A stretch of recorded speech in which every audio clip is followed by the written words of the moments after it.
Hey all, Mike back here with another Stock Strategy Explained, and today we're going to be taking a look at Airbnb. Their S1 just dropped this week, and we'll be taking a look at it and ultimately see if you should make an investment in Airbnb. Let me know down below in the comments, what do you think about Airbnb? Are you going to buy it on IPO day? And if so, how much do you think they're going to be worth? Make sure you like this video and subscribe to my channel for more future updates on all things stock analysis.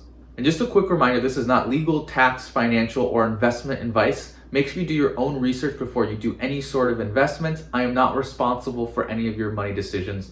And with that, let's get right into Airbnb. So first, we'll take a look at their products. So they mainly have two products here, which is you can book a stay, you can book a long-term stay, you can book a short-term stay. They even have something called Airbnb Plus, which is for business travelers or someone who's looking for higher end accommodations. And then they also have Airbnb experiences. So this is, you can cook with a chef or take a tour. And this is really interesting because they're starting to get more into the experiences type of traveling. So those are the two main products that Airbnb has. I won't go too in depth because you're probably already familiar, but essentially it's just booking stays, going on experiences, going on holidays, and traveling for fun.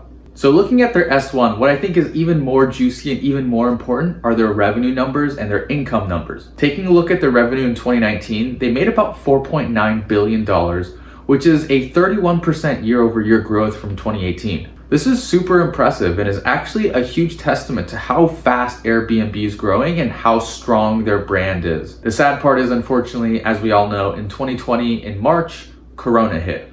And so we actually see a 31% decline in their current revenue year over year. But I think we should dive a little bit deeper. If we compare this 31% decline to Marriott, we actually see that Marriott had a 72% plunge in their revenue. This is over double Airbnb's plunge.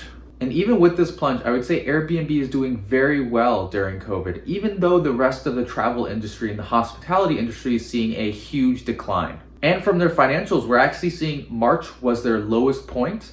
Obviously, they had a huge decline there, but we're actually seeing month over month, they are increasing and trending upwards in 2020. They have a very strong recovery rate in 2020 right now, and I really see them recovering and expanding past whenever this coronavirus pandemic ends. The thing to note here in their S1 actually is short distance travel. So this is travel within 50 miles of someone's home, and domestic travel is very strong. And as we can see, people still want to travel and they still want to go on vacation. Unfortunately, they can't go on international travels anymore, but Airbnb is still there for them for domestic and for local travels to cool experiences and to cool little accommodations. And what's even more surprising actually is that in the last quarter, in Q3 that ended in September of 2020, they actually made a net income. They made this net income even with the pandemic. And I think this really goes to show just how strong their business is, just how fast they're recovering, and just how far they will grow. I think this is a very strong showing and a very good indicator of how they're going to manage their business going forward with whatever hits them and how strong their brand is. My guess is they're actually going to IPO at anywhere between 8 to 12x market cap to revenue multiple. And what that means is I think they'll actually end up IPOing at about 40 to 50 billion. I actually think this market cap to revenue multiple is a little bit on the cheaper side just because of the coronavirus hit. And I think if you really believe in them recovering, and not only recovering, but growing past 2019 levels, I definitely think their multiple is cheap. And so that's their financials. And now taking a look at their business and product strategy, which I think is very important to look at. What they note in their S1 is they're really about building a community with unique experiences and with hosts and with travelers who can connect and feel a part of something. I think this is very different than, like, let's say Marriott or Hilton or Hyatt, who have very nice end hotels and cater to these travelers, but offer a different type of experience. And we can actually see this through their metrics. 90% of their listings in the last 24 months have been booked at least once, which shows very strong supply and also very strong demand for that supply. And on the customer side, we can actually see in 2019, 69% of their travelers were repeat customers.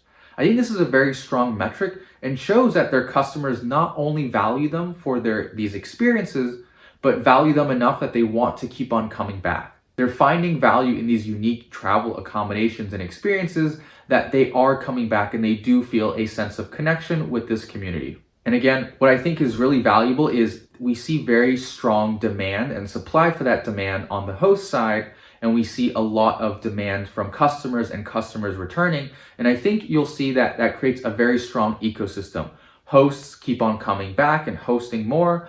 Travelers keep on coming back and booking more. And I think that will turn into a flywheel of success for Airbnb. And then I think another interesting strategy that Airbnb is doing is they're trying to offer unique and interesting travel experiences that not only compete with hotels in terms of accommodations and places to sleep, but also expands our definition of what is travel and what is a vacation and what is a holiday. What they're really trying to do is they're trying to go global and diversify the types of homes that they have and the locations of homes that they have. For example, during the pandemic, we're actually seeing a lot of people, again, go local and book accommodations like yurts, like cabins, like RVs, like campsites on Airbnb. And I think where that strategy goes really well is if you compare it to Marriott and Hilton, who actually own their hotels and own their properties, when these types of travel accommodations aren't in style or aren't even safe during the pandemic, it's really hard for these companies to pivot